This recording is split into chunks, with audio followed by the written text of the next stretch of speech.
이 영상은 정보 및 실제 사건 전달만을 위해 제작하였음을 알려드립니다. 2008년 6월 17일 한 여성이 고등학생 딸을 등교시키고 돌아오지 않았다.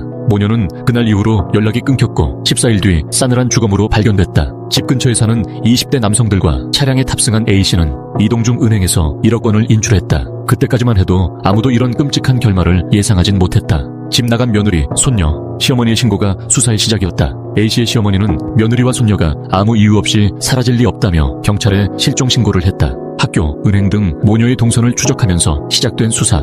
은행 직원은 당시 상황을 분명히 기억하고 있었다. A씨가 1억 원을 인출할 당시 20대 남성 2명이 함께 있었고 마치 가족처럼 자연스럽게 행동했다고 했다.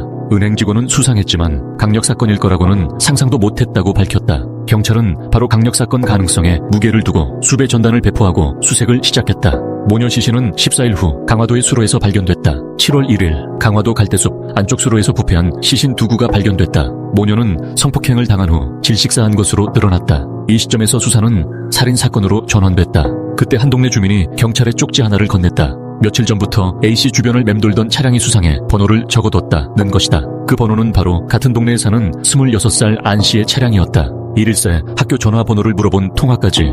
용의자는 주변 이웃들이었다. 경찰은 안씨의 통화 내역을 조회했고 범행 당일 안씨가 이일새 비양의 학교 전화번호를 물어본 녹취록을 확보했다. 은행 직원도 안씨 얼굴을 기억하고 있었다. 안씨는 A씨와 같은 동네에 살았고 평소 인사를 주고받는 사이였다. 그런 안씨는 선배 하씨, 동창년씨, 후배 E씨와 함께 범행을 꾸몄다. 이유는 단 하나, 한탕에서 돈 나눠 갖자. A씨 남편의 사망보험금에 대한 동네 소문이 비극의 시작이었다. A씨가 남편의 교통사고 사망 후 보험금 2억 원을 수령했다는 사실이 동네에 퍼진 것이다. 이를 들은 안씨는 범행을 계획했다. 이들은 사건 하루 전부터 A씨 집 근처를 맴돌았고 다음날 A씨가 집으로 돌아오자 안씨가 평소처럼 다가가 말을 걸었다. A씨가 다가가자 갑자기 흉기를 든 남성들이 나타났고 A씨는 협박에 못 이겨 차량에 탔다. 그리고 그녀가 탄 차량 안에서는 끔찍한 성폭행이 일어났다. 그들은 A씨에게 딸을 조퇴시키라고 협박했고 A씨는 딸을 데려온 뒤 1억 원을 인출했다. 하지만 이 돈으로도 그들의 범행은 멈추지 않았다. 강화도 제방에서 벌어진 참극.